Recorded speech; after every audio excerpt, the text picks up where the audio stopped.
Bom, então para chegar no mapa em papel, o procedimento que a gente vai ver agora é o de projeções cartográficas. Então, qual é o problema da projeção? É justamente a gente representar uma superfície esférica num plano, né, num papel. É impossível fazer isso sem que haja alguma distorção, sem que algum lugar seja esticado e algum outro lugar seja encurtado. Claro que é possível a gente representar um modelo esférico da Terra, né, como por exemplo um globo escolar. Mas é mais conveniente ter um mapa, ter um papel à mão. É mais fácil produzir um mapa, carregar um mapa, trabalhar com um mapa em papel do que numa esfera, mesmo com todas as distorções que esse mapa tenha. Eu vou só apresentar para vocês 3 tipos de projeção e a gente vai partir para aquela que nos interessa. Então, o primeiro tipo de projeção é a projeção polar, equatorial ou oblíqua. Então, quando que ela vai ser polar? Né? Então, na verdade, assim, a projeção, você precisa de um plano de projeção, que é esse aqui, né? Então, ela vai ser polar quando esse plano de projeção estiver no polo, ela vai ser equatorial quando esse plano de projeção estiver aqui na região do Equador e vai ser oblíqua quando ele estiver em qualquer uma outra posição. Nesse caso aqui, na projeção polar, os paralelos eles vão ser círculos concêntricos, né? Isso aqui são os paralelos. E os meridianos eles vão convergir para o polo. Então a distorção mínima vai ser aqui mais próximo ao polo, né? E à medida que você vai se afastando, a distorção vai aumentando. Então essa projeção ela acaba sendo mais adequada aos polos mesmo. A próxima projeção é a projeção cônica, onde a superfície é um cone, no caso aqui o cone está com o eixo dele na vertical. O que é projetado mais para o topo do cone aqui vai ser encurtado e o que tiver mais para a base aqui vai ser esticado. Então a deformação aqui só vai ser menor onde próximo ao paralelo, nesse caso aqui próximo ao equador, onde esse cone está tangenciando a superfície da Terra. Essa projeção do jeito que está aqui, ela só seria interessante para essa faixa aqui próxima ao Equador, ideal para uma representação equatorial. A próxima projeção é cilíndrica e a superfície é um cilindro. Então aqui tem um cilindro com eixo vertical e ele está tangenciando aqui o Equador. Esse tipo de projeção ele é o mais interessante para a gente. Então das 3, da projeção polar, cônica e cilíndrica, a projeção cilíndrica é a mais interessante para a gente. E eu vou mostrar aqui uma animação desse processo de projeção cilíndrica. Essa animação ilustra o procedimento de projetar a superfície do elipsoide num plano. Então, quando a superfície da Terra é projetada num cilindro, isso causa alguns problemas, como esses espaços aqui, ó, mais próximo aos polos. Para resolver isso, essas regiões vão ser esticadas até preencher todo esse espaço desse plano aqui, do plano de projeção. E aí o que vai acontecer? Os meridianos e os paralelos vão ser planificados, né? Eles vão ser esticados aqui nessa direção norte-sul, até que todos os meridianos fiquem na posição vertical e os paralelos fiquem na posição horizontal. Como ele está sendo esticado nessa direção norte-sul aqui, o que vai acontecer? A distância entre esses paralelos eles vão aumentando à medida que a gente se aproxima dos polos. Ó. A distância entre esse paralelo e esse paralelo é bem maior do que esses dois aqui.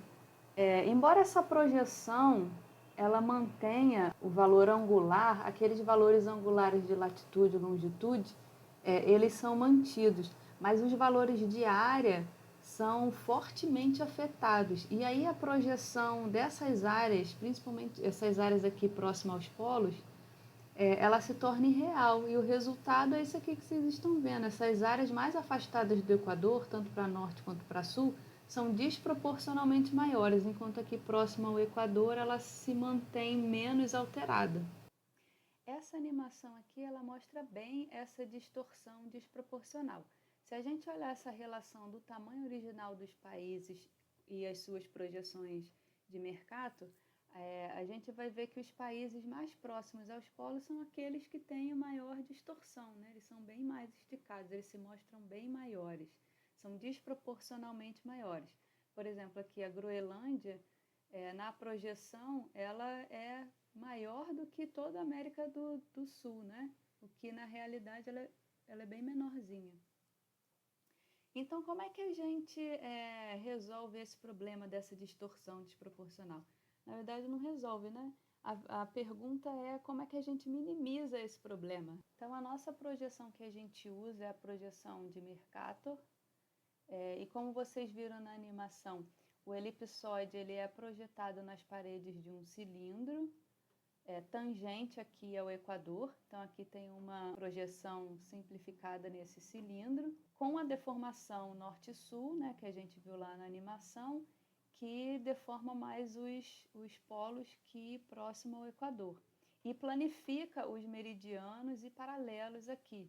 Então a gente partiu de uma projeção do elipsoide, né, que a gente viu lá no Google Earth, para um mapa de papel, que é esse que está aqui.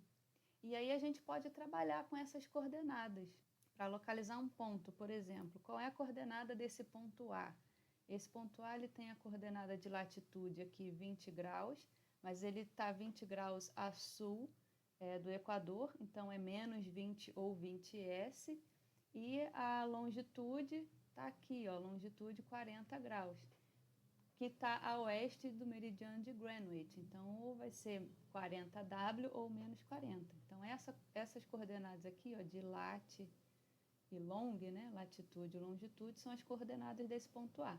Ou a gente pode fazer o contrário também, partir de uma coordenada e localizar esse ponto aqui, né? O ponto A tem menos 20, menos 40, o ponto A está aqui. Mas essa projeção de Mercator, para a gente tentar minimizar aqueles problemas, né? Se a gente pensar nesse cilindro na posição horizontal, a gente continua tendo a projeção de Mercator, mas é uma projeção de Mercator transversa, justamente porque a gente mudou a posição do cilindro, né? Essa projeção é uma projeção universal, utilizada no sistema UTM, que foi desenvolvido durante a Segunda Guerra Mundial. E a sigla significa justamente isso, né? Projeção universal transversa de Mercator. Então, essa é a projeção, nossa projeção UTM. Essa projeção ela é utilizada na produção de mapas topográficos do IBGE, então por isso que a gente está falando dela aqui. Essa projeção aqui ela é uma projeção secante. Então, a superfície do cilindro, ele corta a nossa superfície de referência aqui. E esse corte, ele é dado ao longo de 2 meridianos aqui, né? 2 meridianos de secância. E aí isso individualiza uma banda, essa banda mais clarinha aqui, que ela é chamada de fuso. Então, cada bandinha dessa aqui, essa bandinha aqui é um fuso, limitada por 2 meridianos de secância. Esse fuso não é o mesmo fuso horário, tá? O fuso horário está associado à rotação da Terra. Então, esse fuso aqui é essa banda de secância da projeção cilíndrica. Tá? Então, se a gente pensar que se eu rotacionar esse cilindro aqui, eu vou ter uma outra bandinha aqui do lado. E se eu rotacionar mais um pouquinho, mais uma bandinha.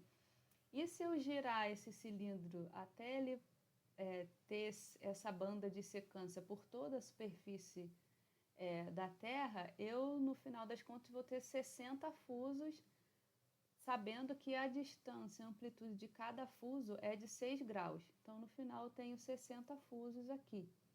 Né? E esses fusos, eles são numerados de 1 a 60 e eles começam o primeiro fuso aqui no antimeridiano de Greenwich, ou seja, lá no meridiano de 180, ele vai diminuindo aqui. A gente vai voltar nisso daqui a pouco. Se a gente olhar cada fuso, vamos ver aqui as características de cada um desses fusos.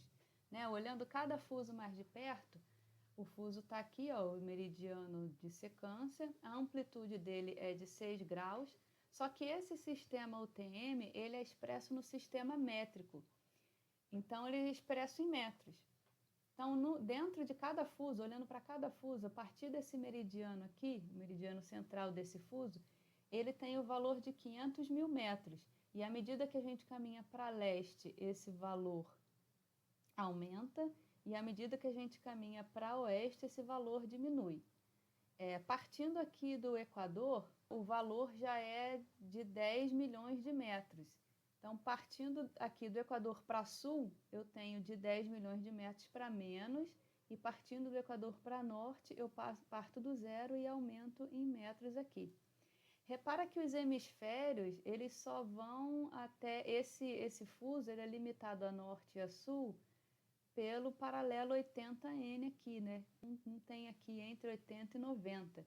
Isso é porque a deformação entre 80 e 90 já é tal que se torna inviável, e a melhor projeção para essa região entre 80 e 90 acaba sendo a projeção polar.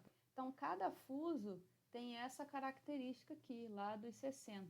E aí a gente chega num mapa de fusos. Partindo lá do antimeridiano, do meridiano aqui de 180, numa amplitude de 6 graus, eu tenho o meridiano de 174. Então, entre 180 e 174, eu tenho um fuso. Entre 174 e 168, oeste, né, eu tenho um outro fuso.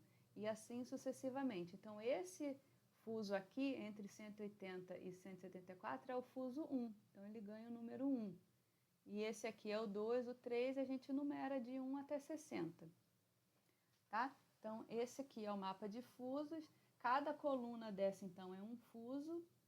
E os paralelos, aqui eles ganham também, a distância entre os paralelos ganha uma amplitude aqui de 8 graus, ó. E eles são nomeados de A a Z. Então, isso facilita a gente a identificar o fuso de qualquer localidade. Por exemplo, aqui na cidade de Nova York, essa bolinha verde, Nova York está no fuso 18, então contando daqui para cá está no fuso 18, mas está no fuso 18T, na letrinha T. Podia estar aqui no fuso 18M, né? Mas aqui já é outra localidade. Então, outro exemplo, por exemplo, Porto Alegre, aqui, Curitiba, região sul, está no fuso 22, mas está no fuso 22J. A gente aqui no Rio de Janeiro está no fuso 23, mas é no 23K. Tá? Então, a partir daí, a gente consegue definir o fuso com facilidade. E para terminar, tem um exercício aqui que eu recortei aqui o Brasil, desse mesmo mapa aqui, eu recortei ele aqui e numerei de 1 até 27 aqui, cada quadradinho desse, para vocês fazerem um exercício. Então, assim, é bem simples, né? Então, seguindo essa numeração aqui, vocês têm que nomear cada fuso, assim, o número 1 está em qual fuso, o 2 está em qual fuso. Aí vocês só anotam isso. Aí um exemplo aqui, por exemplo, o fuso 20, esse 28 aqui. Qual é o fuso desse quadradinho aqui, dessa quadrícula? Aí vocês vão ter que olhar lá nesse outro mapa. Aquele 28 é esse aqui, ó. Então ele está no fuso 18. 18 é esse aqui, desculpa. 18H. Então, se a gente olhar aqui, 18H. Então, é só isso que vocês têm que fazer, dizer qual é o fuso e a letra, né? 18H é o 28. Então, tem que fazer com todos esses 27. Quantos fusos você identifica no solo brasileiro? Então, no Brasil, nós temos quantos fusos? Vocês têm que contar aí. Quantos e quais fusos recobrem o estado do Rio de Janeiro? Aí, talvez, nesse mapa aqui, talvez vocês não tenham essa resposta. Eu deixei um link aqui, que é um mapa difuso que vocês podem dar, tipo o Google Maps, vocês podem dar um zoom aqui e ver se o Rio de Janeiro está em um ou mais fusos e qual é o fuso certinho. Tá? Então, isso aqui é só para ter essa noção de localização dos fusos. Bom, o material de consulta que eu utilizei para essa aula vai estar lá no AVA. Então, tem uns livros do IBGE aqui que vocês podem baixar, principalmente o pessoal de cartografia, né, para ler mais sobre isso, ou quem se interessar.